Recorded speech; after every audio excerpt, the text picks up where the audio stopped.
Sunugal 24.net. L'information à sa juste valeur. C'est ici même. Sunugal 24.net.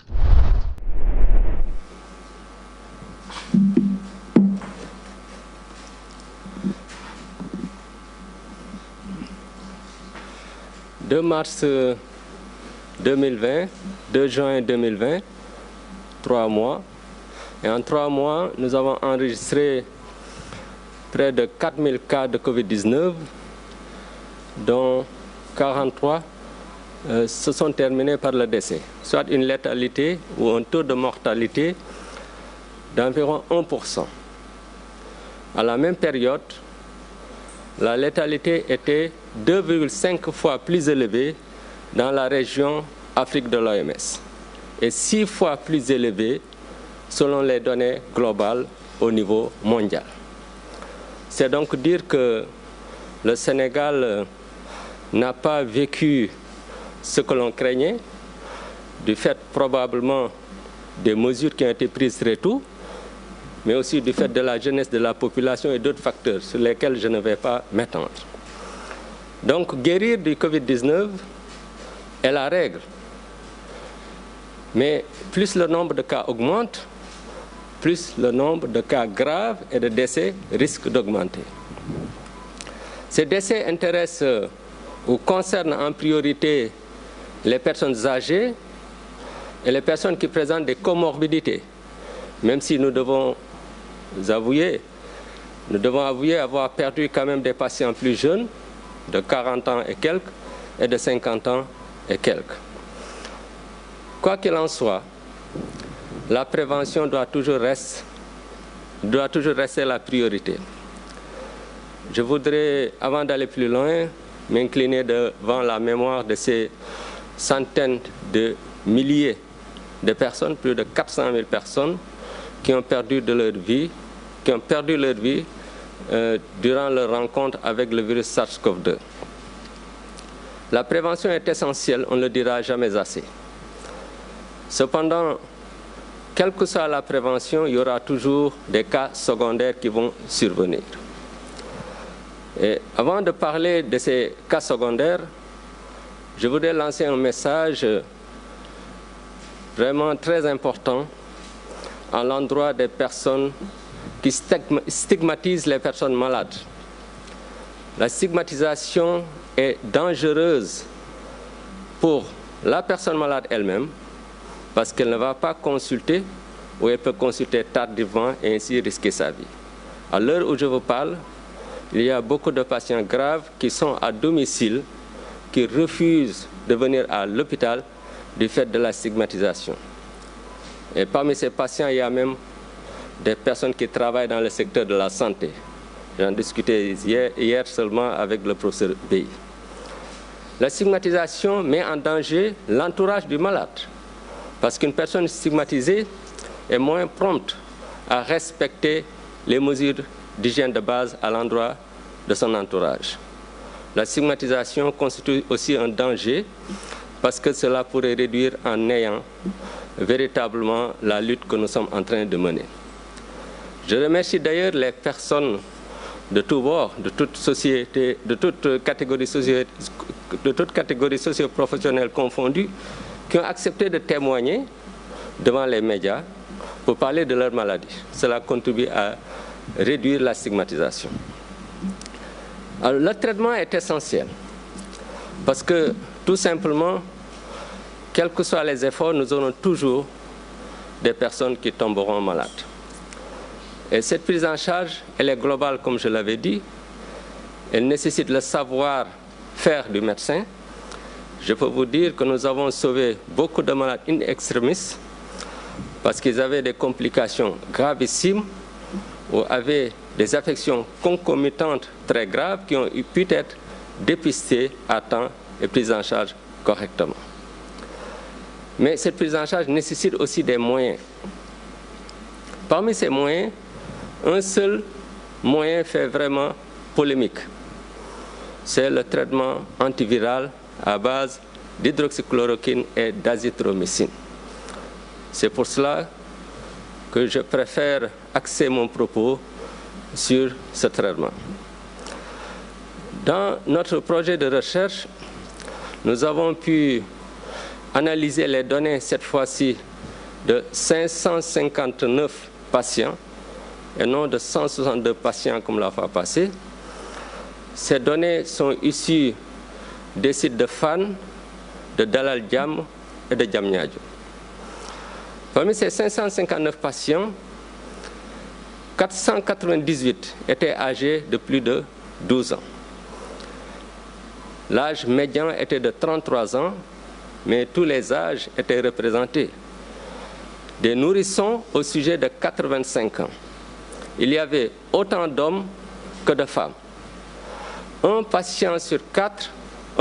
5 avait une comorbidité. 65% de nos patients hospitalisés dans ces sites étaient symptomatiques. À Fann, 89% des patients hospitalisés étaient symptomatiques. Du fait que nous avions choisi avec le SAMU, en accord avec le professeur Bey, d'orienter au niveau de l'hôpital Fann en priorité les malades graves et les malades à risque. Donc ce traitement à base d'hydroxychloroquine et d'azithromycine que nous avons administré nous a montré que l'efficacité était réelle.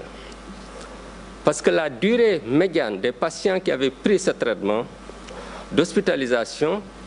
était de 10,5 jours versus 13 jours chez les patients qui n'avaient pas pris ce traitement. Tous les patients qui avaient pris ce traitement au stade précoce, c'est-à-dire avant l'apparition de complications, sont guéris et aucun n'est décédé. Concernant la tolérance, jusqu'ici, nous n'avons noté que 12 effets secondaires, soit dans environ 2% des cas. Les effets secondaires cardiovasculaires se voyaient dans 0,8% des cas. Et tous les effets secondaires étaient bénins et réversibles à l'arrêt du traitement sans nécessité d'un traitement supplémentaire. C'est donc dire que le traitement à base d'azithromycine d'hydroxychloroquine est efficace pour réduire la charge virale parce que les patients ne sortent qu'après 2 charges virales négatives. Ce traitement est efficace dans la prévention des complications qui peuvent aboutir au décès s'il est pris précocement et que ce traitement est bien toléré. C'est important de mentionner que compte tenu de cette polémique, nous ne nous baserons que sur nos résultats pour prendre des décisions. Nous allons donc poursuivre notre traitement et poursuivre aussi l'évaluation des traitements actuellement disponibles en relation avec l'Institut Pasteur de Dakar, dont je salue la compétence et l'intégrité. Merci au Dr Ahmed Al-Fassal, qui est un collaborateur de taille dans tous les projets de recherche que nous menons. Je voudrais, peut-être avant de terminer, dire que, comme l'a dit le Dr Bousso, la lutte actuellement est plus entre les mains de la communauté. Il ne faut pas se leurrer. Plus il y aura de cas, plus nous risquons d'être débordés. Et les conséquences risquent de retomber sur tout le monde. J'en appelle donc au respect des mesures qui sont édictées par le ministère de la Santé et de l'Action sociale, qui sont des mesures simples et invariables. Et pour terminer, merci au président de la République pour son engagement sans faille et concret. Merci au ministre de la Santé, de l'Action et de l'Action sociale pour la confiance qu'il m'a témoignée, mais aussi pour son engagement jour et nuit, nuit et jour, pour que ce fléau soit un vieux souvenir dans quelques mois. Je remercie toutes les autorités. Je n'oublie pas les gouverneurs, les préfets, les sous-préfets. J'ai été impressionné par le travail mené à Tamba, à Kolda et Ziguinchor. J'ai eu à y séjourner et j'ai vu l'excellent travail qui a été mené sous la direction des gouverneurs de ces régions. Je remercie mes collaborateurs, mon équipe, une équipe dynamique, loyale, travailleuse et compétente. Je le dis depuis des années et personne ne vous dira le contraire. J'en suis très heureux. Je remercie mes collaborateurs indirects, tous mes collaborateurs. Bien sûr, je cite l'Institut Pasteur parce que dans le domaine de la recherche, c'est vraiment mon partenaire privilégié et je suis totalement satisfait de cette collaboration. Je remercie la presse pour son soutien parce que c'est la presse qui peut nous aider à sensibiliser les populations. Je remercie tout le peuple sénégalais, les prières, les félicitations, les encouragements, nous les voyons et nous les sentons. dama bëggoon li ma wax léegi ne ci français ma tënk ko ci wolof feebar bi ñetti weer yi mu fi def 2 mars ba 2 juin dal na fi presque à peu près ñeenti junne nit ci ñeenti junne nit yooyu ñeent fukk ak ñett faatu nañ ci presque téeméeri nit yu nekk benn loolu soo ko gisee am na lu ko waral xëy na ay xale ñoo ëpp Sénégal mais it ay mesures yu ñu jëloon mesures yi nga xam ne gouvernement bi jël na ko ci teel ak aussi toppatoo yu ñu toppatoo malade bi donc feebar bi sonnaluñu comme ni muy sonnalaate ci àdduna bi parce que soo jëlee région Afrique OMS daanaka téeméer bu nekk ñaar ba ñetti nit dina faat seen bakkan soo jëlee àdduna bi chiffre OMS soo demee ci site OMS nga gis chiffre yi da nga gis daanaka téeméer bu nekk juróom benn faat na seen bakkan waaye loolu nag tekkiwul ne dañu war a bàyyindeku dañ sant suñu borom waaye ñu gën a góorgóorlu ci prévention bi nu munta demee nañ xam ne feebar bi ñi muy gën a sonal mooy ñi nga xam ne am nañ juróom benn fukki at ak ñi nga xam ne dañu am yeneen jàngoro waaye nag duñu nëbb ne faat na fi ay bakkanu xale loolu dinay am donte ne bëriwul ñu moytu parce que xale bi su demee ne man duma sonal mu am ko ñëw jox ko ki nga xam ne dafa am jàngoro beneen lu mel ni ay asthme ay diabète ay hypertension ak yooyu daf leen di mettre en danger loolu nag mooy profité aussi loolu rek di jaal ñëpp ñi nga xam ne seen waajur perte nañ leen ci feebar bi su loolu passé nag dama bëggoon balaa maa gën a sori wax comportement bi nit ñi am par rapport ak ñi am feebar bi feebar bi rusluwul feebar sa rusluwul waxatuñu feebar bi loolu tax na ba nga xam ne ñu bëri nangootuñ consulter man nit ñi dañ may woo xalaat loolu ci ñoom wax la signe yoo xam ne dañ ko am waaye ragal lu ñuy wax moo tax duñ dem hôpital am na ñoom feebar yu garaaw toog seen kër bañ a ñëw am na sa ñi nga xam ne personnel de santé la ñuy liggéey ndax gàcceel bi ñu leen di gàcceel maladie démb rek maa ngi si waxtaan ak professeur bi loolu nag suñ ko defee danger lay nekk ci malade yooyu parce que dina leen gën a ñu toog faatu seen kër danger la ñu nekk ci ñi nga xam ne dañ leen wër parce que duñu jël moytu ni ñu war a moytoo danger lay nekk ci li ñuy liggéey parce que suñu liggéey bi yëpp mën na nul ci boobaa kon boog il faut que nit ñi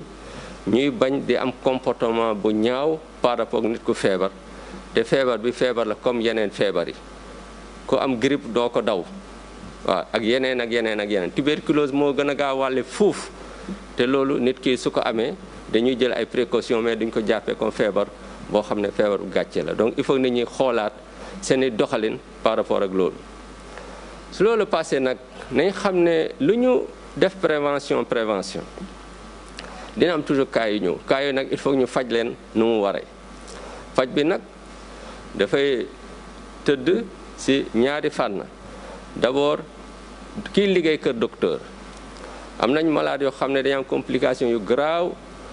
mais yàlla dimbale ñu teel ko gis amul ñetti fan sax amoon nañ ci cas loo xam ne soo ko teelee gis nga régler ko amul problème mais soo ko teelu gis malade bi faatu kon faj bi am na solo am na ñoo xam ne dañu am feebar bu làqu bu déclenché en même temps par exemple am nañ cas yoo xam ne yu bëri yoo xam ne dañu am diabète boo xam ne feebar bi moo ko yee su ko yee na nga def attention ci feebar bi diabète boobu gën a garaaw mu rey ko ci lu gaaw fekk yow yaa ngi def sa xel ci feebar bu le rek donc docteur bi il faut mu xam lu muy def mais il faut aussi mu am ay jumtuwaay ci jumtuwaay nag ñëpp d'accord nañ ci lépp li am coow rek mooy hydroxychloroquine azithromycine bi coow bi bu muy bëri nag journaliste yi ñu ngi ma doon woo tout le temps ak lépp waaye li indi woon coow bi yëpp man jàng naa ko xam naa li ci nekkoon jarul perdre 1 minute te li si jot ñëw yëpp won nañu ko comme ñun ñu ngi gëstu nag li ñuy gëstu la ñuy jàpp ba gis leneen ñun loolu pour nit ñi ñu xam ne looloo tax mu bëgg a insister rek si loolu donte ne du loolu rek moo si am solo du loolu sa moo si ëpp solo dañ ko wax ba mu leer nañ si gëstu bi ñu gëstu nag dañ ko def si maladu hôpital Fann maladu Diamniadio ak Dalal Jàmm parce que recherche dafa diis te métti def ko Sénégal yëpp dafay jafe si ñun de toute façon chiffre Sénégal yëpp am ngeen ko ak docteur Bousso donc loolu kon warul nekk problème gëstu bi ñu gëstu nag def nañ ko si juróomi junne ak juróom fukk ak juróom-ñeenti malade yi nga xam ne ñeenti téeméer ak juróom-ñeenti fukk ak juróom-ñetti yi ëpp nañ fukki at ak ñaar âge bi nga xam ne mooy âge li ñuy wax âge médian 50% au moins si ñoom 33 ans la ñu am waaye nag am na ñoo xam ne 4 semaines la ñu am ñoo xam ne 85 ans la ñu am kon ñëpp bokk nañ si njàngat bi ñu doon jàngat góor ak jigéen yi nag ñoo si yem daanaka juróomi nit yoo jël am na kenn ku si am sooxaale beneen feebar kon nit ñu jàppale loolu ne ku am beneen feebar rek soo ko amee da ngay faatu déedéet suñ la fajee faj la normalement ñi si faatu yi tuuti la loolu yi ñu jàpp ko nit ñi di bañ a tiit si loolu soo amee problème nga teel a ñëw dañ lay faj nga wér comme ñëpp loolu moom bëgg naa nit ñi xam ko bu baax a baax ñi amoon ay signes soo ko jëlee si suñu série bi 65% c'est-à-dire téeméer boo jël juróom-benn fukk ak juróom yi ñoo si amoon ay signes waaye soo jëlee Fann juróom-ñett fukk ak juróom-ñeent ñoo amoon ay signes parce que malade yu gën a garaaw gën a nekk problème dañoo d'accord nag équipe bu professeur Bey dañ leen di yónnee d'abord Fann parce que xam nga Fann fekk na réanimation bi pare ak yeneen yu taxoon ñu doon privilégié Fann loolu mooy indi différence bi par rapport ak chiffres yi au niveau national. garab bi nag gis nañ ne ñi ñu koy jox ñooy gën a gaaw a wér parce que fukki fan ak genn wàll à peu près la ñu wér ñi jëlool garab yooyu ñoom dañ def fukki fan ak ñett te ñëpp ñi ko jël balaa complication am ñoom ñëpp wér nañ kenn amu si complication kenn faatu aussi su fekkee si wàll yaramu nit ki nu mu koy nangoo li ñuy wax événement indésirable fukki nit ak ñaar ñoo si am problème à peu près 2%, c'est-à-dire téeméeri nit yoo jël ñaar ñi am problème mu cardiaque yi ñuy wax te problème cardiaque yu mineur la daanaka jege na benn nit si téeméeri nit yoo jël te yooyu yëpp bi ñu arrêté garab gi mu dëñ amuloon benn bu si garaaw amuloon benn bu si am problème donc si gàttal traitement bi baax na pour malade bi gën a gaaw a wér kon wàllaateem gën a gaaw a jeex baax na it parce que c'est bien supporté ñun gisaguñ si lor am na ay lor yu ndaw yu muy indi mais loolu du indi benn problème ñenn ñi sax dañuy continuer seen traitement malgré li njëkk loolu bëggoon nañ ko wax ba mu leer su loolu passé pour bañ a gën a guddal sama wax damay peut-être yem foofu rek di gërëm chef de l'État ndax jàppale bi mu ñu jàppale de manière concrète damay faral di wax ku nekk yaa xam sa bopp man du ma wax boo xam ne c'est comme ça pour la forme diplomatique lu ma wax rek dafa am fu ma ko teg li chef de l'État def yëpp sax waxaguma ko mais li ma wax déjà nit ñi dégg nañ ko donc loolu jàppale moom amul benn weerante mooy remercier it ministre de la santé ndaxte war na ma kóoluteem ak liggéey bu muy def subaak ngoon guddeeg bëccëg pour feebar bi jóge fi di remercier le ministre de l'enseignement supérieur de la recherche et de l'innovation man université la professeur université donc maa ngi koy gërëm bu baax si ni muy liggéey si secteur boobu di gërëm ñëpp ñi nga xam ne aussi ñu ngi yëngatu si feebar bi parce que comme li ma ko wax ñun ñooy feeñ waaye du ñun rek di beral cant aussi ah gouverneur yi nga xam ne daje naa ak ñoom gis lu ñu liggéey sur le terrain mel ni gouverneur Tamba gis naa décision yu mu fa jël ak nu mu fa doxalee gouverneur Kolda gouverneur Ziguinchor di leen sant ñoom ñëpp sama collaborateurs yi aussi direct yi parce que équipe bi mu am moom yàlla xam na ne foofu moom maa ngi sant sama borom déggal nañ ma ñu ngi liggéey bu rafet noonu lañ mos di mel noonu lañ mos di doxalee te mu nekk mbégte bu rëy si man sama yeneen collaborateurs yi surtout Institut Pasteur de Dakar parce que recherche bi may def yëpp ñun ñoo ko def ensemble ñu nekk nit ñu xarañ ñu compétent surtout ñu jub ñu honnête ñu juste loolu dafa am solo nit lu mu am xam-xam te jubalool ci collaboration kooku du am benn njëriñ. di remercier vraiment ñëpp ñoo xam ne jàpp nañ ci liggéey bi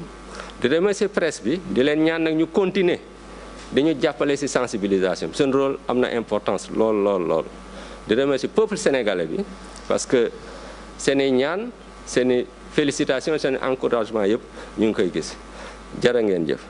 léegi nag maa ngi woo professeur Bey mi nga xam ne moom mooy responsable SAMU national ak lépp luy wàllu réanimation ci Sénégal parce que ñun ñooy liggéey ensemble ci prise en charge des malades.